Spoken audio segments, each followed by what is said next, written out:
So today we will be going on a One Piece adventure, choose your own adventure style. I'm sure you've seen choose your own adventure videos floating around YouTube before this one, but just in case you haven't, or if you need a refresher, we will have a base video, this one, where I will give you your initial starting scenario. And at the end of this scenario, you will get to choose two paths that you can take. And you'll be prompted to click on two different videos that you can follow that pathway, follow that direction of the adventure. So the way it's working for One Piece specifically is we will be following a very similar adventure to what Luffy and the Straw Hats have taken. We will be visiting almost every island that they visited.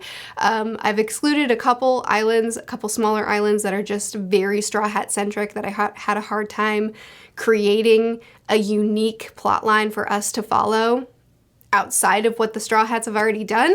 But other than that, we're visiting almost every island that the Straw Hats visit.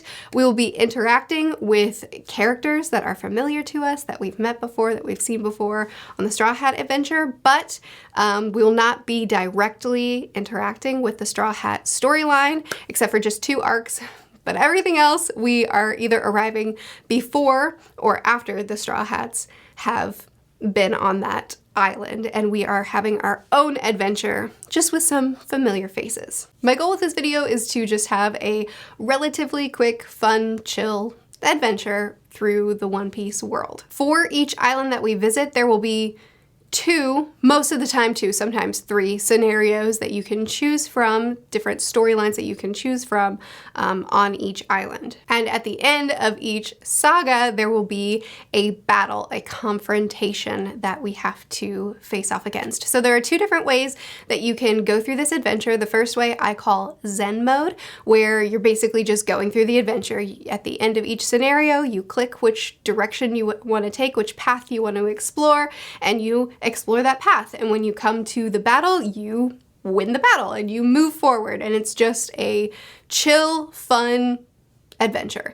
The other option is what I call hard mode, and for this you will be taking the same paths as Zen mode, but the difference is that for each saga I have hidden one item in a storyline, and your goal is to choose the storylines that you believe will be most likely to help you to find said item.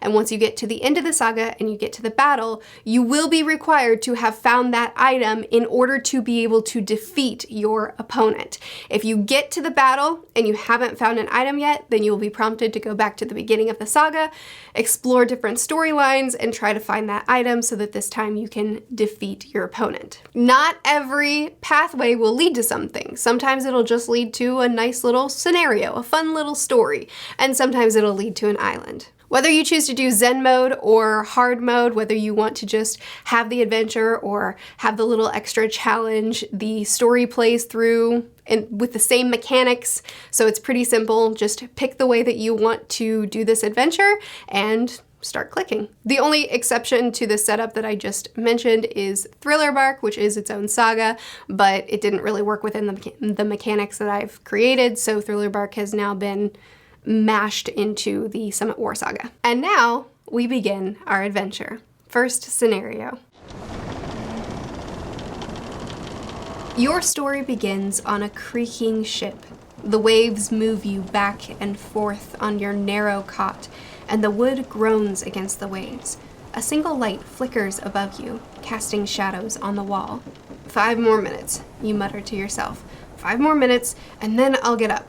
A shrieking voice cuts through your thoughts. What is this? The woman yells. I've just stepped in water. That's your cue. You swing your legs out of bed and rush to the noise. The woman pins you with her gaze.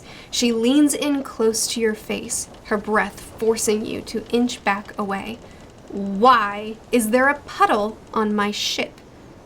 'Cause we're at sea, you reply. Red splotches appear on her face. You open your mouth to apologize when, wham, you're knocked over the head with a heavy club. A boot crashes onto your face. Did you just talk back to me? Her voice is low and threatening. Who's the fairest in the world? You are. you choke out. She laughs deep in her throat. Go clean my room. And if you're not done in 50 minutes, I'm disposing of your dead weight. Finally, the pressure lets up and you're released. Head spinning, you stumble into your quarters, which are filthy.